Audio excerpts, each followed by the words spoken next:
Profe, Cuchier y Valentina presente. ¿Cómo? Cuchier y Valentina. ¿Valentina cuánto? Cuchieri. Viste que no mentíamos. Yo lo dije que mentían.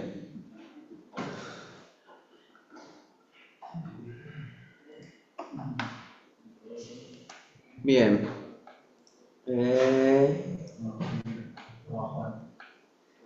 ¿Ya se dividieron en grupos para hacer el trabajo, todo lo demás? Sí, ¿cuándo hay que presentar? Para la parte de regularidad, el lunes que viene les traigo las pautas del trabajo que tienen que hacer y les pongo la fecha de entrega. ¿Y después qué? Y les pongo una fecha de entrega del trabajo. Dale, genial.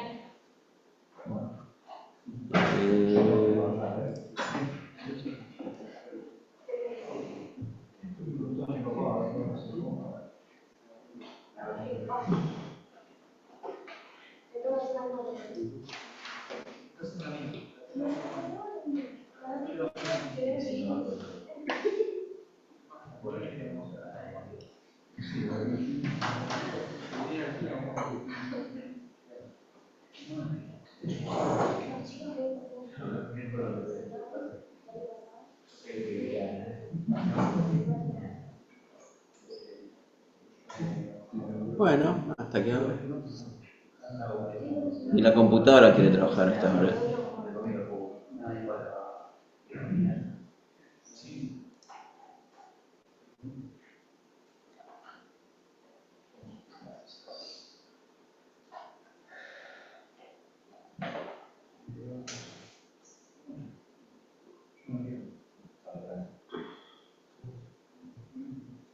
¿Querés que le va? ¿Dónde habíamos quedado?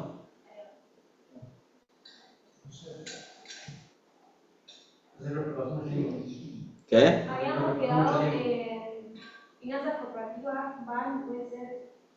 Recursos onerosos, eso lo habíamos visto. ROA, ROE, índice DuPont, todo eso lo habíamos visto.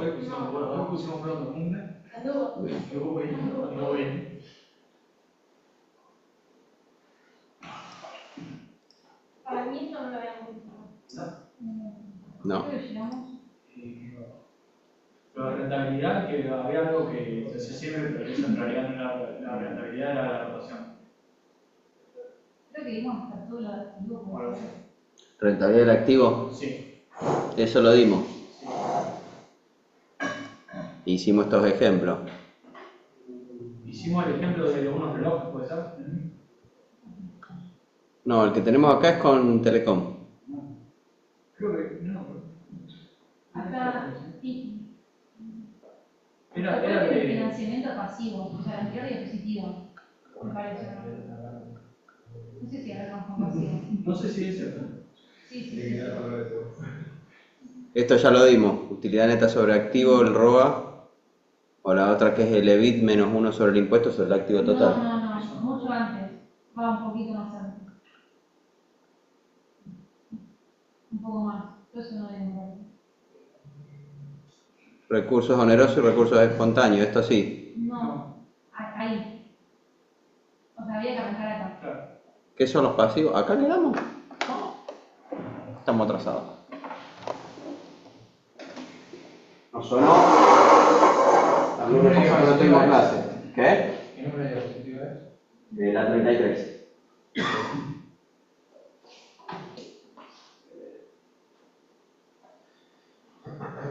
Bien. ¿Qué son los pasivos?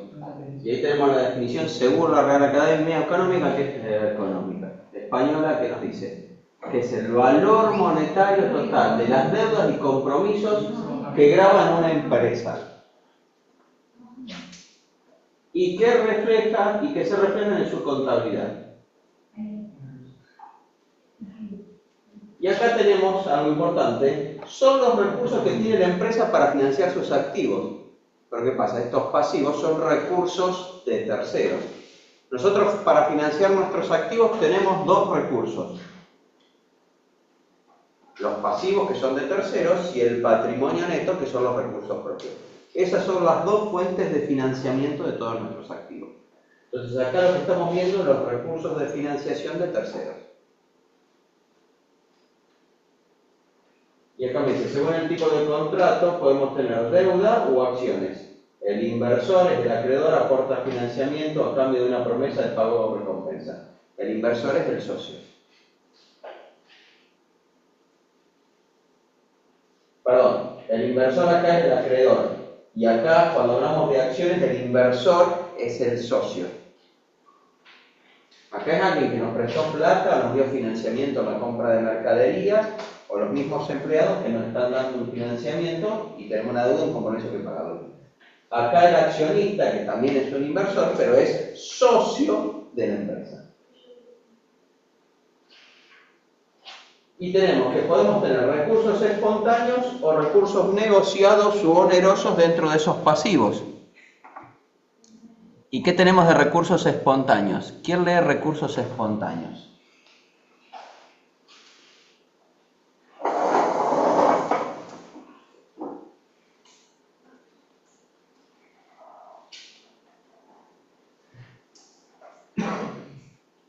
Pero Vale.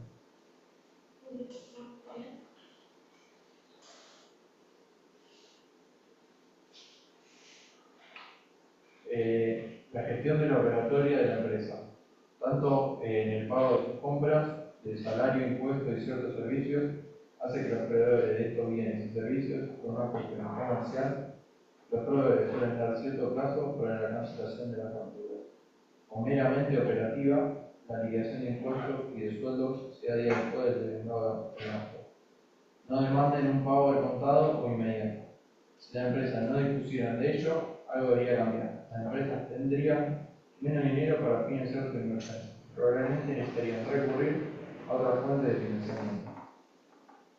Bien. Y me dice, no tiene un costo financiero explícito.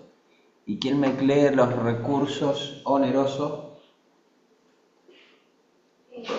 Son fuentes externas de financiación, deudas financieras, préstamos bancarios, emisión de obligaciones negociables, patrimonio neto, emisión de acciones, aumento de capital.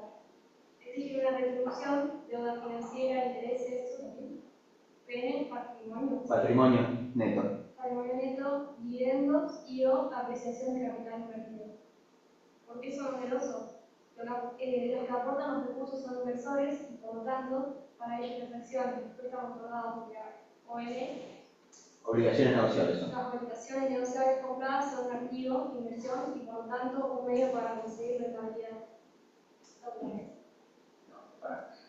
Entonces, el costo resultante de las deudas financieras y del patrimonio neto lo llamaremos costo del capital.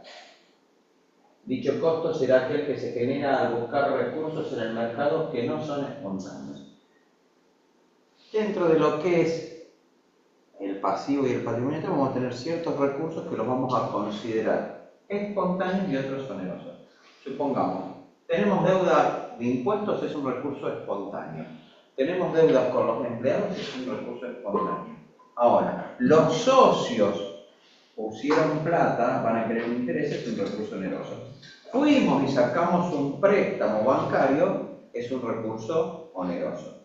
Emitimos obligaciones negociables, es un recurso oneroso. Entonces vamos a tener que ver cuál de esos recursos que estamos usando para la financiación es espontáneo, que lo tenemos diariamente, no necesitamos ir a pedirlo porque se genera diariamente. En cambio los otros sí tenemos que ir a solicitarlo. Emití obligaciones negociables, tengo que esperar que alguien venga y me las compre. Si tengo un préstamo tengo que ir y pedirlo. O si necesito más dinero y les pido a los socios, tengo que ir y pedirle a los socios. Recursos espontáneos de financiación es los sueldos. Vos trabajás todo el mes, pero te lo pagan recién el mes que viene. Entonces yo conseguí un mes de financiación. No te voy dando todos los días que trabajás, te doy la plata al fin del día. Te la doy al final del mes. Lo mismo con los impuestos. El impuesto pasó todo el mes y recién te lo voy a pagar a mitad del mes que viene. Más, si soy pyme, el IVA te lo voy a pagar dentro de 3 meses. Entonces, tengo que ir buscando la forma de tratar de financiarme lo máximo posible con esos recursos espontáneos y no con los onerosos. Y acá tenemos los activos total que son los que vamos a buscar una renta en una empresa, y tenemos los recursos espontáneos sin costos explícitos y los recursos onerosos con costos explícitos, o le llamamos costo de capital.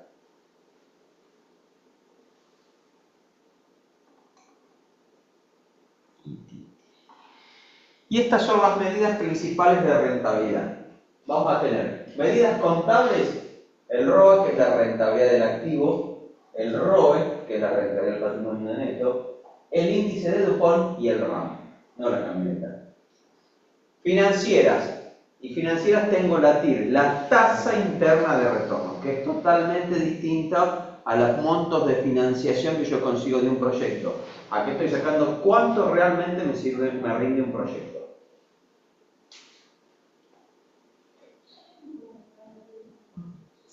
Un ejemplo de TIR, Arcor no arranca un proyecto si no le da más del 12% de rentabilidad anual. Si cuando proyectan la TIR le da un 12%, arrancan el proyecto. Si no le da más del 12%, no arrancan el proyecto. Y vamos a ver con las medidas de rentabilidad. La primera medida de rentabilidad es la rentabilidad del activo. Bueno, acá vamos a ver dos de las fórmulas que hay de rentabilidad del activo. Hay como 12. Nosotros vamos a ver dos. La primera, la rentabilidad del activo, es lo que vamos a medir cuánto me rinde el activo de la empresa. Y el activo de la empresa, ahora tenemos la pregunta, activo, pasivo, patrimonio neto. ¿Cuánto me rinde todo esto? Todo lo que tiene la empresa, ¿cuánto rinde? ¿Cuánto rinde la empresa? Esto es lo que me quiere decir el ROA, rentabilidad del activo. Entonces voy a agarrar la utilidad neta, eso lo saco del estado de resultado, sobre el total del activo. Y eso me va a dar lo que es la rentabilidad, cuánto me rinde la empresa o el negocio.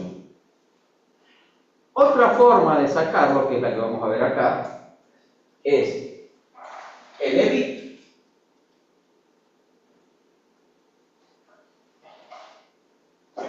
sobre 1 menos la tasa del impuesto a las ganancias.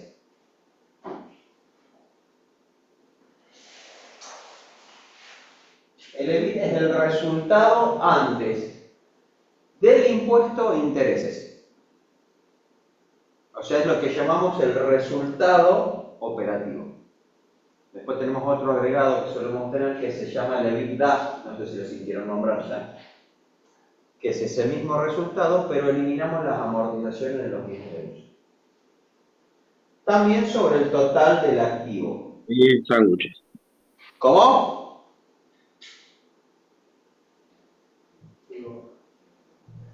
No escuché, ¿qué me consultaban?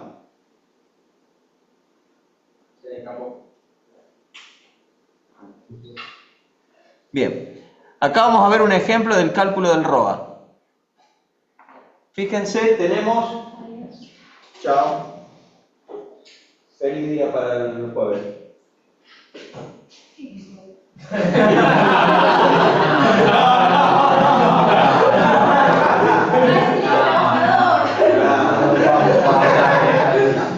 Creo que hay cumpleaños. Ah, hoy hay cumpleaños, puede ser uno.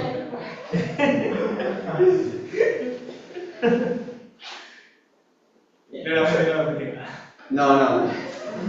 Aprovecha el feriado, no. Bien. Acá tenemos un estado de resultados de Telecom del 2011. Este es el estado de resultados de Telecom en el 2011. Hay que agregarle el cenito. Si no, no. Ahí tenemos las ventas, el costo, la utilidad bruta, que es venta menos costos, gasto de administración, gasto de comercialización, resultado operativo, o EBIT, gastos financieros, ingresos financieros, otros egresos, resultados del impuesto, impuesto a las ganancias, utilidad neta. Acá tenemos el EBIT, que me dice que es el resultado del negocio que genera el activo independientemente de cómo me financio. Por eso hacemos una división acá. Porque acá vengo toda la parte financiera. Lo que me cobran de intereses y lo que cobro yo de intereses. Bien. Con estos datos vamos a calcular el ROA. Y acá me dice que el total del activo en millones de pesos es 14.825 millones de pesos para el 2011, el activo de Telecom. Lo subí un poquito, así podemos ver los datos de dónde sacamos. Entonces tenemos utilidad neta, 2.450 millones. Total del activo, 14.825 millones. Esto, dividido esto, me da que el ROA, la rentabilidad de la empresa, es un 16,53. Con los mismos datos calculo la otra fórmula. Entonces, tengo que el EBIT era, hasta acá tengo 4.040 millones. Por 1 menos la tasa del impuesto, la tasa del impuesto a la ganancia en esa época era del 35%, entonces lo tengo que multiplicar por 0,65. Dividido 14.825 millones, me da un 18%. Fíjense que de distintos lugares yo estoy calculando una rentabilidad y de esta forma me dio un 16,53, de esta forma me dio un 18. Esto depende mucho de qué lado agarre la fórmula o de qué lado agarre para analizar cuánto es la rentabilidad. Me van a dar más o menos cercano, pero no voy a tener mucha variación. No es que este me va a dar 16 y este me va a dar 38. No. Fíjense que la diferencia es corta. ¿Y cómo de equilibrio? Va a depender de la política y de lo que se venga analizando anteriormente. Pero acá saltamos. Este normalmente es el que menos rentabilidad me da y este es el que más.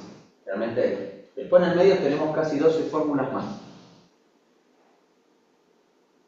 No entendimos ¿Qué? ahí. Pero van a estar en 13 rangos. Yo también una que suelo utilizar mucho es, a la utilidad neta le resto el costo que me genera de financiación un pasivo. El costo que me genera de financiación de un pasivo son los gastos financieros. La tasa de interés y todo eso. ¿Qué? La tasa de interés y todo Es eso. lo que estoy pagando de intereses. Entonces, ¿qué pasa si yo no tuviera esos intereses? No tendría que ser ese pasivo. Entonces, esto tendría una mayor ganancia, lo tengo que restar. Pero acá como lo tengo restando menos y este que está restando me queda más, entonces la utilidad neta la sumo. Y me da 2.538, ¿no? Por ahí. Y acá abajo hago un promedio de activos, porque voy a comparar lo que tuve al principio del año pasado con lo que tengo ahora al final. Y a ese valor, antes de sacar el promedio, al activo del final le voy a restar el numerador. Saco el promedio y me da otro tipo de rentabilidad. O sea, por eso digo, hay muchísimas fórmulas para calcular la rentabilidad. Vamos a dejar esta, así después podemos avanzar y vemos lo que se llama índice de Dupont.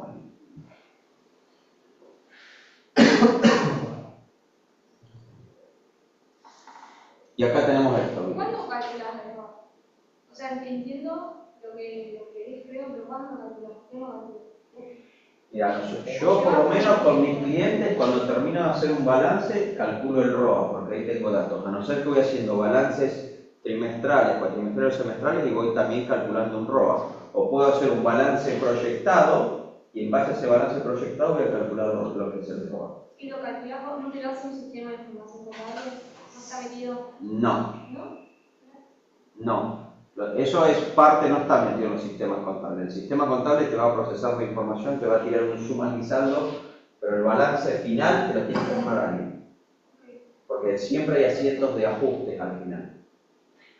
Eso siempre. Esto, cuando yo tengo un Excel armado, entonces cuando cargué la información, automáticamente tengo la fórmula cargada, las celdas vinculadas, automáticamente me hace el cálculo.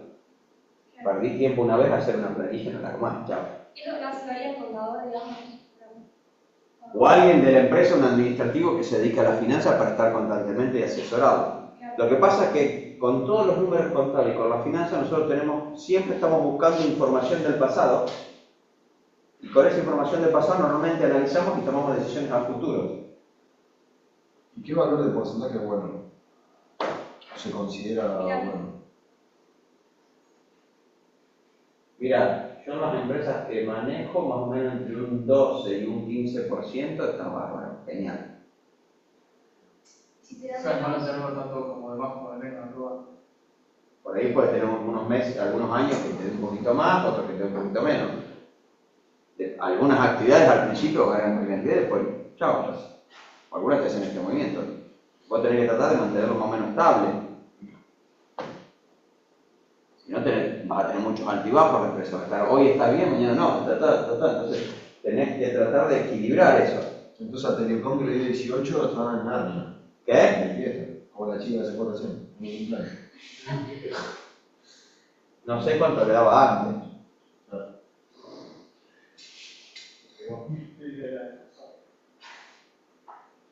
O sea, todo depende, la empresa, o por ahí el empresario dice, no, yo quiero ganar tanto, entonces vos tenés que hacer la proyección y todo para ver cuánto es lo que quiere ganar.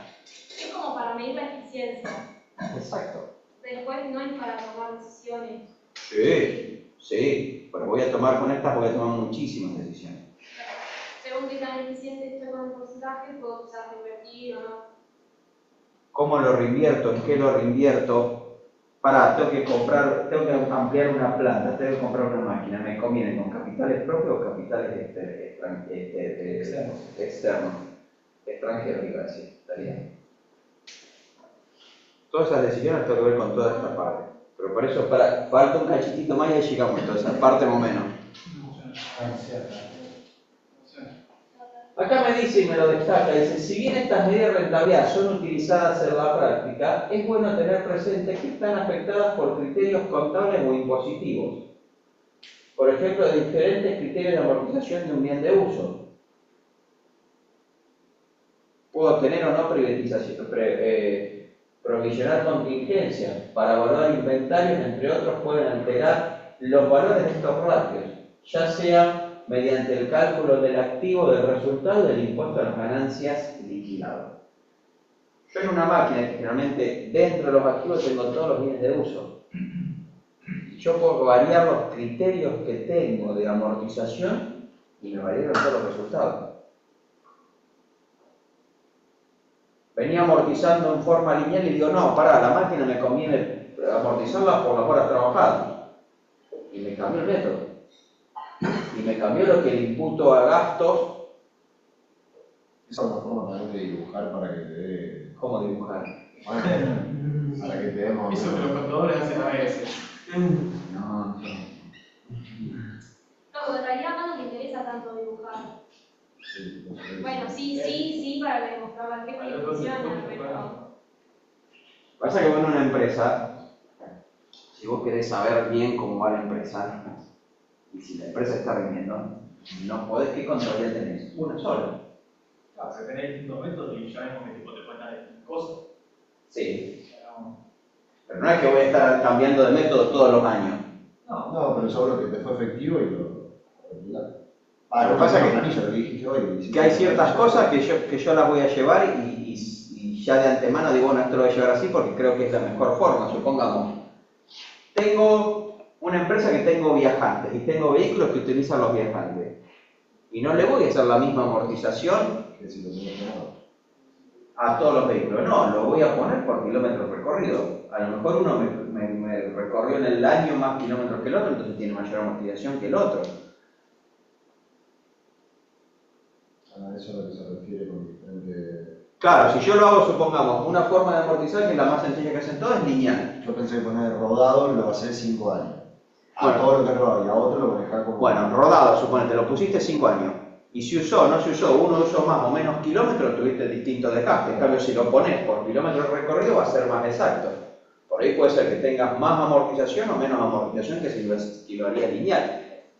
Pero si yo le estoy pagando a un empleado por los kilómetros que hace y todo lo demás, y lo ideal es en ese vehículo que esté usando, amortizarlo por los kilómetros. Ahora, ¿qué pasa? Si yo tengo rodados y amortizo por kilómetro, todos los rodados los tengo que amortizar por kilómetro. No puedo decir, para estos 3 autos los amortizo por kilómetro. Cuando yo agarro una línea, está bien, tengo que ver la línea de amortización. Si son Los vehículos, los viajantes los puedo hacer por kilómetro, pero suponete tengo unos vehículos de reparto que están todo el día trabajando y moviéndose, camiones o camioncitos o autos para flete, que están todo el día moviéndose dentro de la ciudad, ese por ahí sí lo puedo poner en forma lineal.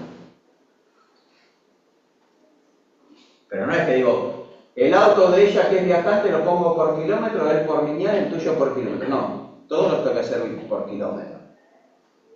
O una máquina. Lo puedo poner por las horas que está trabajando o por la producción que saca. Yo supongamos cuando me compro una máquina me van a decir, esto va a tener una vida útil de tanto tiempo y la producción va a ser tantas unidades. Y ahí yo ya tengo forma. En el año va a poder producir tantas unidades. Ah, pará, ya sé en el año, yo sé que tiene una vida útil de 10 años, el total de unidades que va a producir, entonces lo voy amortizando por la cantidad de unidades que saco en un año. Esa amortización, si tenemos una parada de planta y esa máquina hubo 2 días que no funcionó, ¿se considera también a la hora de hacer amortización o no? No sé. Vos vas a tener 2 días que no tuviste producción, entonces te va a achicar la producción ese año que hiciste una parada de planta. Las paradas de planta no se hacen todos los años. No, pero tuviste una parada de planta por algo que sucedió. No sé, se soltó el cable que alimenta la EPE y tenía la planta parada 2 días seguidos.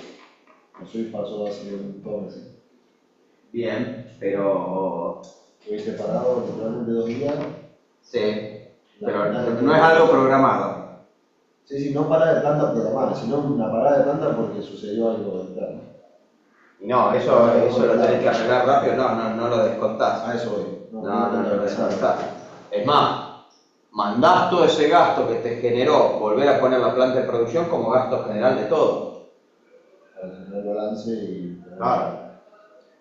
Bueno, te puedes quedar el brazo cruzado. Ah, para que no, te tenés que mover. Mientras menos tiempo lo tengas parada la planta, mejor. ¿Qué? La conserva tiene que salir, Pachito, ¿no? Corrimos todo. Bien.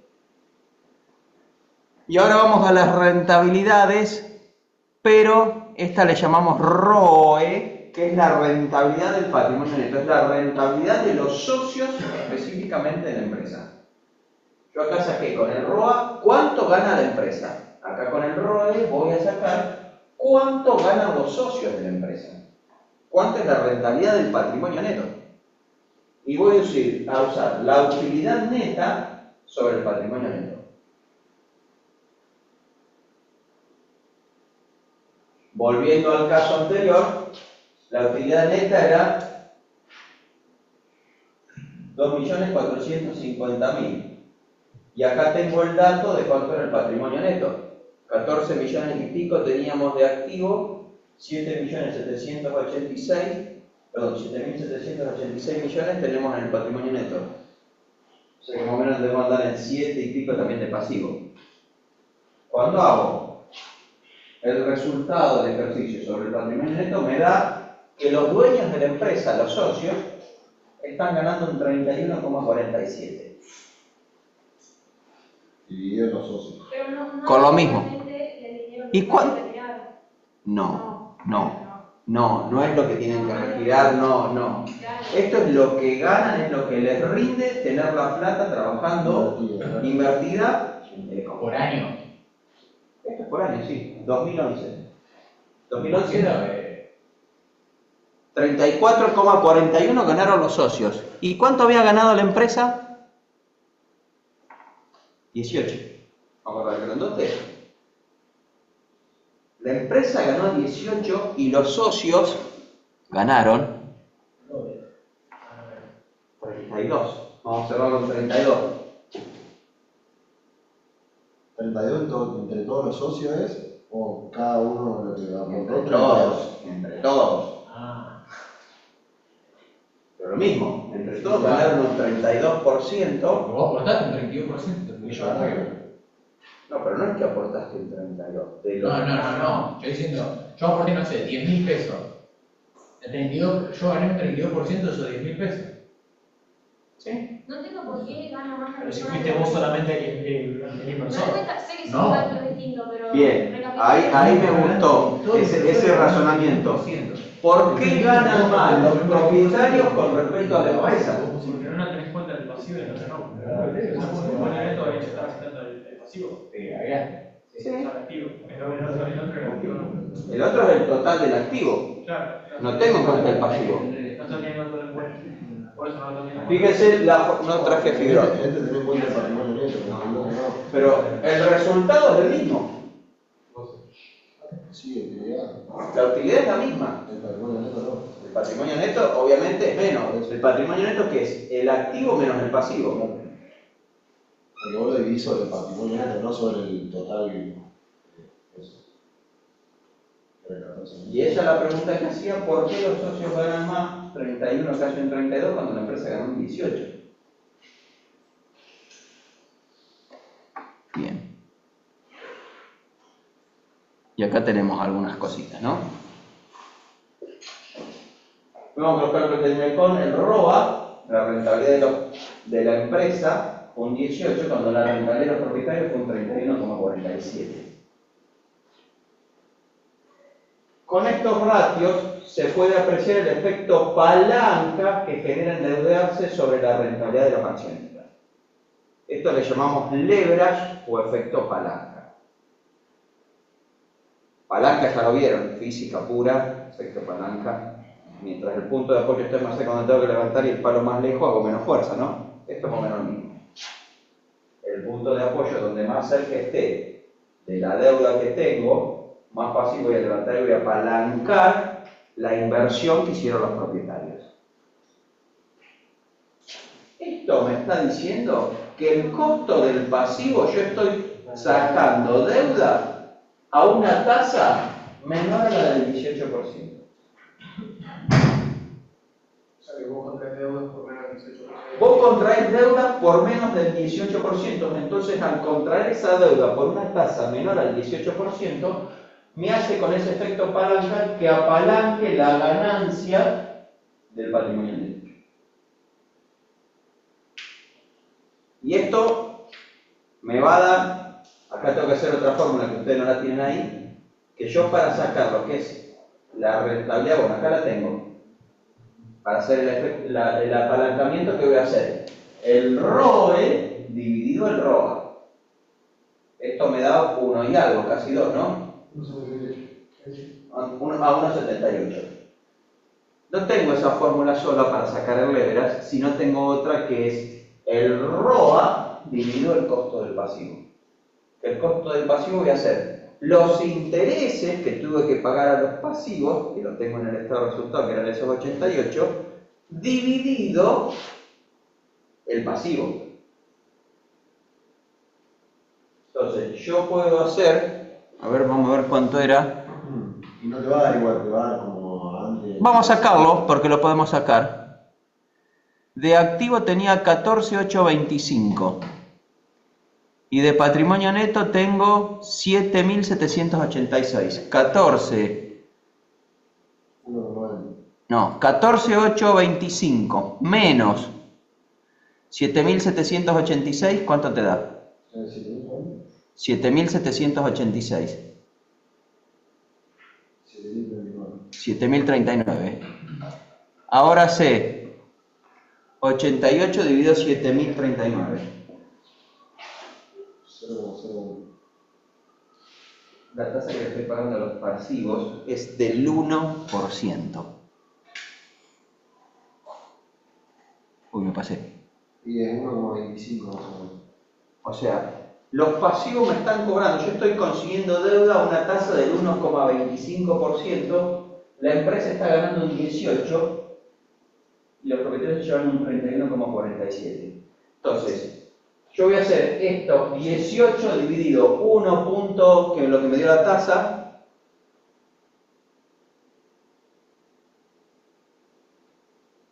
Y 4,40 lo divido por 1,25%. no, 18 dividido 1,25, ¿cuánto te da? 14,4. 14. Y este otro me dio 1,78. Si son positivos me está marcando una tendencia mayor a 1, me está marcando que me conviene tomar deuda. Ahora bien, ¿Hasta qué punto voy a tomar deuda? Obviamente, como máximo, a esta tasa. Porque si yo estoy tomando deuda a 1,25, empiezo a subir la tasa de interés de la deuda, esto se me va a enchicar, se me va a empezar a acercar acá al 18. Si supera el 18.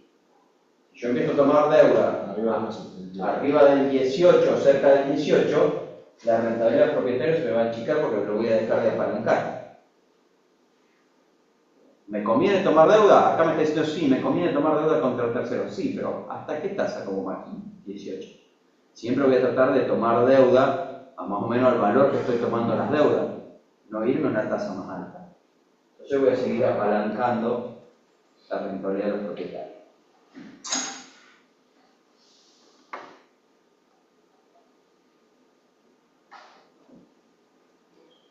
Índice de Dupont. El índice de Dupont es creado por un empleado, un administrativo de Dupont. Por eso se llama índice Dupont. De la empresa Dupont, bueno, ahí crearon este índice. ¿Qué me va a dar el ROE? Yo hago utilidad neta sobre patrimonio neto. Eso que era el ROE. Ahora, si esa utilidad neta, que es dividido el patrimonio neto, me da el ROE, si yo le agrego dos variables, ventas y activo, y hago esta distribución, utilidad neta sobre ventas, me da el margen que tengo de utilidad. Si hago ventas sobre activo, me muestra cuánto rotan en el año las ventas. Y si hago activo sobre patrimonio neto, lo que vimos antes, que me dio 1,78, estoy sacando el nivel de apalancamiento. Ahora, si yo hago esto por esto, me da el ROA. Y el ROA por el nivel de apalancamiento me da el ROA.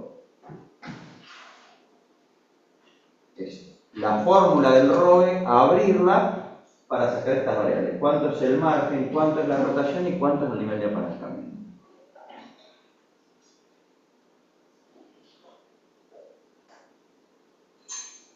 Esto lo tenemos aplicado ahí con el ejemplo de Telecom. El margen de rotación, yo tenía una utilidad de 2.450 sobre 18.525, que eran las ventas, un 13,23%. La rotación venta sobre activo me da que las ventas rotaron 1,25 veces. Quiere decir que vendí y cobré todo el activo una vez igual.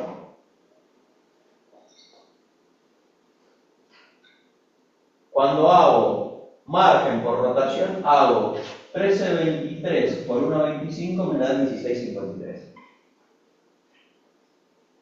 Y si a eso le aplico el apalancamiento, que yo tenía 1,78, pero rendí 1,90, me termina dando los 31,47, que es error. Hago 16,53 por 1,90, me da 31,47, que es el apalancamiento. Perdón, que es el ROA. Y una fórmula la abrí para después llegar al mismo valor final.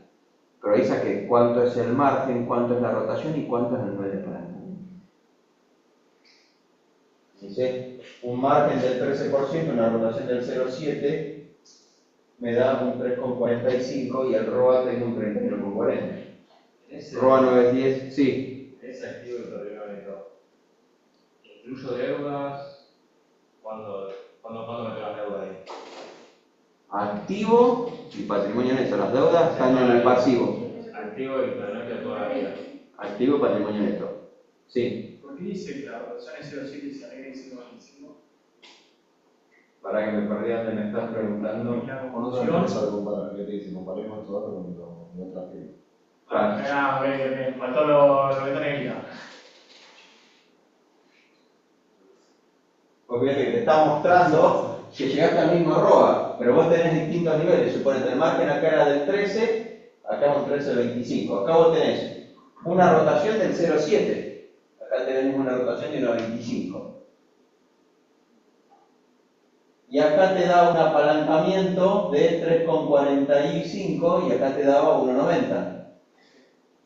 El ROA acá te da 9,10, acá acá el ROA nos daba 18, ¿no? Bien, y acá nos daba 31. Fíjense que el margen es el mismo. Ahora depende cómo es la rotación y cómo es el apalancamiento, llevan los mismos valores. Fíjense, acá tengo menor rotación, pero tengo mayor apalancamiento. En este tengo mayor rotación, pero el apalancamiento es menor. Y termino llegando al mismo ROE.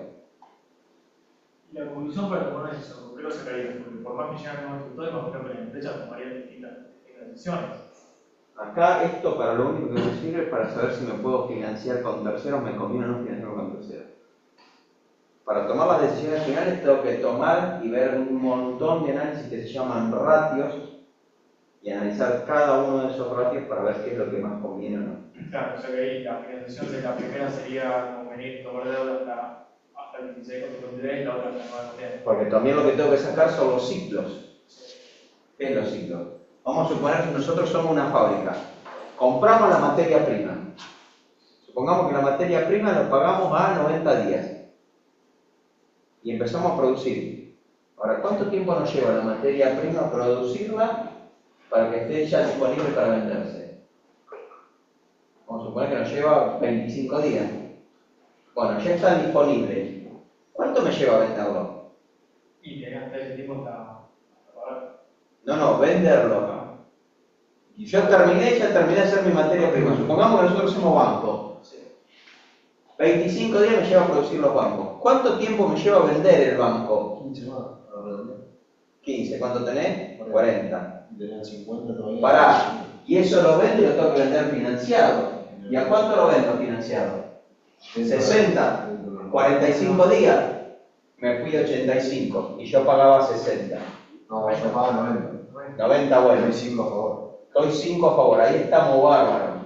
Porque yo logré hacer todo mi proceso productivo, tener la mercadería en stock, venderla, esperar el tiempo que me iban a pagar, cobrar y todavía me sobran 5 días para ir a pagarle al proveedor. Si al revés te quedas sin flujo después. Y si es al revés, es lo que pasa normalmente en la empresa.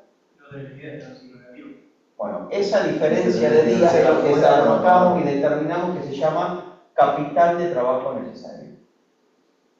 ¿Cuánto capital, cuánto dinero necesito de esos días para seguir funcionando?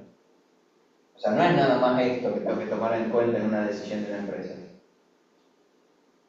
Y ahí se lo hice únicamente teniendo en cuenta la materia prima, cuánto me salía, cuánto tiempo demoraba en producirlo, cuánto tiempo demoraba en venderlo y cuánto tiempo que me daba para comprar. No metía de ahí adentro los sueldos, los impuestos, toda la otra estructura que tengo que ir llevando y tengo que ir pagando mes a mes. Puede ser que te convenga financiarte. De usar el. Y sí, esto me está dando que a mí me conviene financiarme. Digo, financiarte para el capital, ¿cómo se llama el término ese? ¿Cuál? ¿El ROA? No, capital. Que dijiste recién de la. Capital de trabajo. La diferencia de días me da el capital de trabajo. Si te financias eso, en vez Bueno, ahí me está dando el capital de trabajo y me va a dar cuánta plata necesito. Bien, ¿de dónde saco esa plata? ¿Se lo pido a los socios o me financio? Claro, De un lado la tengo que sacar para seguir funcionando. y hay que ver cómo tenés que ver los números. Y claro, la empresa podría pedir a distintos intereses. Las empresas pueden pedir a distintos intereses y pues pueden o no. Claro, digo que tiene más flexibilidad en. Pero ¿qué pasa? Al empleado terminó el mes, le tengo que pagar el mes, no le puedo decir, no, para que todavía no cobré lo que vendí, tenés que esperar. No, por eso tenés que buscar afuera para pagar eso y hacerlo fijo. Sí, todo lo que era Expo cuando era 120 días nos pasaba eso. Que la rueda siempre iba que 120 días cobrábamos y nosotros pagábamos 60, y 120, 60 y nunca llegábamos a nada. Mira, yo en una empresa, te estoy hablando década del 90, para que te des una idea.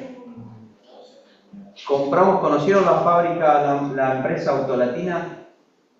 No. En la década del 80 se unieron Ford y Volkswagen, se creó Autolatina. Después en la década del 90, un par de años, casi fines de los 90, principios del 2000, se separaron. ¿Dónde está ahora la fábrica de Ford? Y ahí en Pacheco, Ford y Volkswagen, antes todo eso era de Ford. Después cuando se unieron Ford y Volkswagen, después cuando hicieron la división, una parte se quedó Volkswagen, una parte se quedó Ford. Bueno, una empresa que estaba trabajando, compramos toda la matricería de estampado del Escort y del Gol primera línea.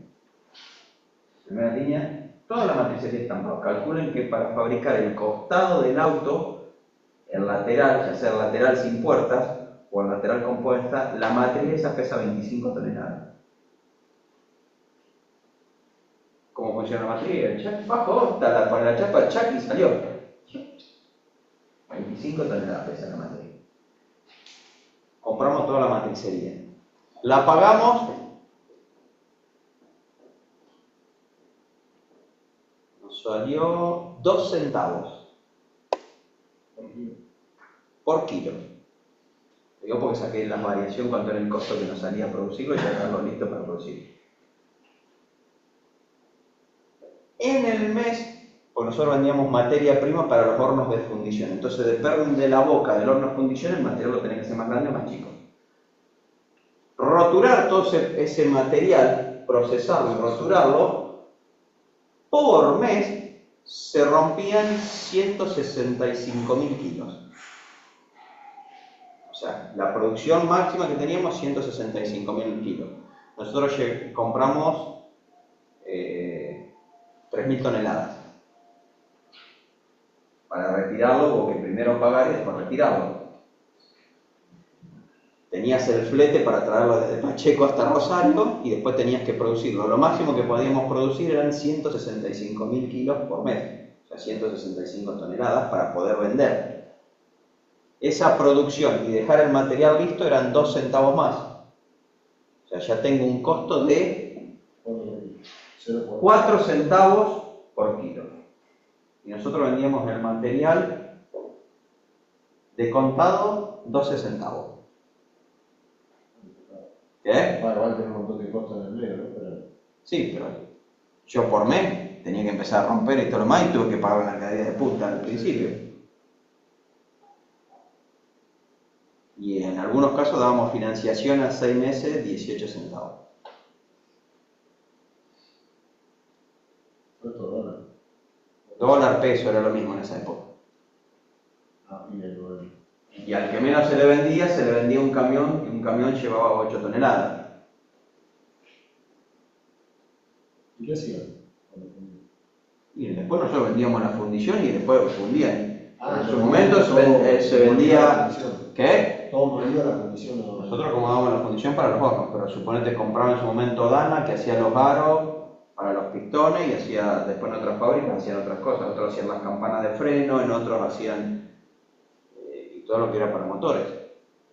Otro compraba y hacía todo lo que es para las molinas, toda la parte de fundición, o hacía las estructuras para los bancos de plaza, con madera, las manijas, todo eso con hormigón, escúchame, con fundición. Depende para lo que necesites el tipo de fundición que necesitas, o de menor calidad o de menor calidad.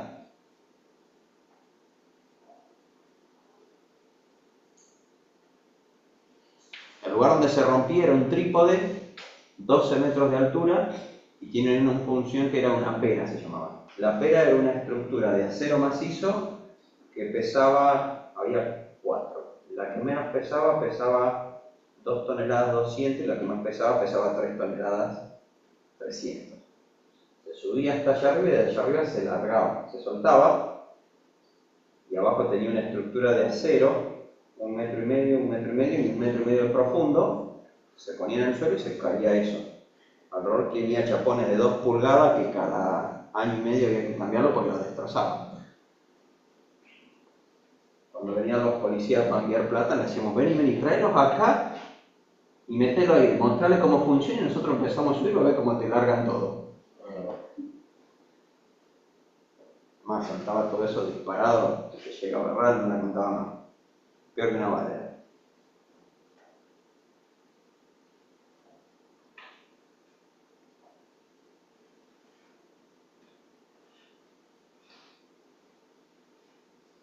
Ahora, yo lo que les dije en esa empresa, pagábamos todo de contado, tomar financiación, ¿no? Depende. Y depende de cuánto compras. Cuando pones la plata, vos pones el precio. Y si compras en cantidad, pones más. Pero, ¿y por qué? No hay opción de hacerlo financiado. No, Porque la que hacíamos nosotros en la empresa, comprábamos todo en remate y en todos los remates y todas las cosas tenés que poner la plata y después llevar la mercadería. Pero los márgenes son hermosos. Sí, lo mejor ganancia. Claro, entonces no tenés que tampoco ir a buscar financiación afuera, como para comprar ahí. Y por ahí si me conviene la financiación, la busco pues. Entonces la evaluación para ver si te conviene o no, mira esto. Miro esto, miro cómo está el patrimonio, muchas cosas tengo que mirar, no solamente esto. Acá esto me está dando una indicación, che, pará, si voy a buscar, me puedo financiar, los números más que me puedo financiar. ¿Hasta cuánto? ¿Hasta qué tasa? ¿A qué tasa voy a financiarme con tercero? A mí me estaban cobrando 1,25, voy a tratar que sea esa tasa o menor. Y si es mayor, que no me pase mucho más, porque voy a bajar aquel. El ROA lo voy a bajar. Perdón, el ROE lo voy a bajar si aumento la tasa. Lo mismo me sigue conveniendo.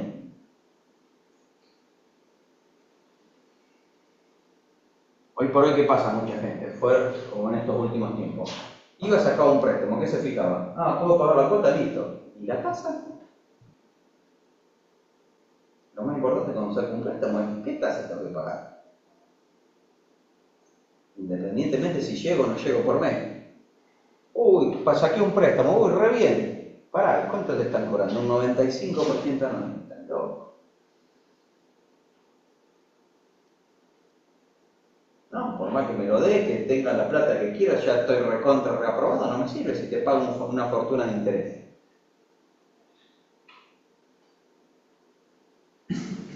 Eso es lo que tengo que ver. Está bien, cuando estamos en inflación me sirve, porque yo tengo una cuota fija y la inflación después me la va reduciendo y chao.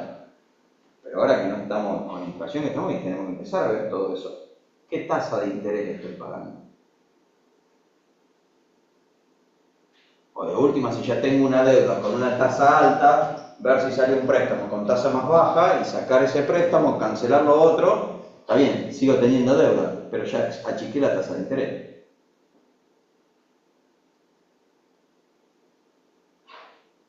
Y hoy que no hay tanta inflación, o sea, estarían habiendo préstamos con tasas menores. O más. Menor es la que teníamos en la época de inflación, pero todavía son altas. Claro. Al 20 y pico, ¿no? Altas ¿Qué? pero Al bajas. 20 y pico. ¿A cuánto está el 20 y pico? 20 qué? No, si te están pagando, ¿cuánto te pagan de las aplicaciones de las billeteras virtuales y dejar la plata? Algunas 27, 30, 33. Si te pagan eso, si te prestan plata, quiere decir que te están pagando más. Hoy estamos menos en un 60, 65, algunos llegan al 70. Pero cuando estábamos en inflación te daban el 90, el 110. O calcular que el banco, ¿cuál es la ganancia? O sea, que ahora- Vos le llevaste plata y te prestó plata. Y vos le llevaste plata y te pagó un interés. Y esa plata la agarró y se la prestó a él y a él le cobró un interés. Obviamente a él le va a cobrar un interés más caro que el tuyo. Es el que te paga vos. Realmente es el doble más o menos.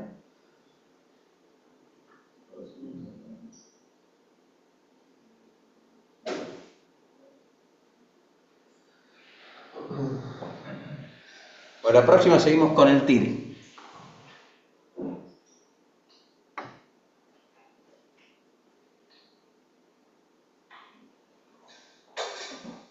Que es la tasa interna de la reforma. Esto lo vamos a hacer en una sección.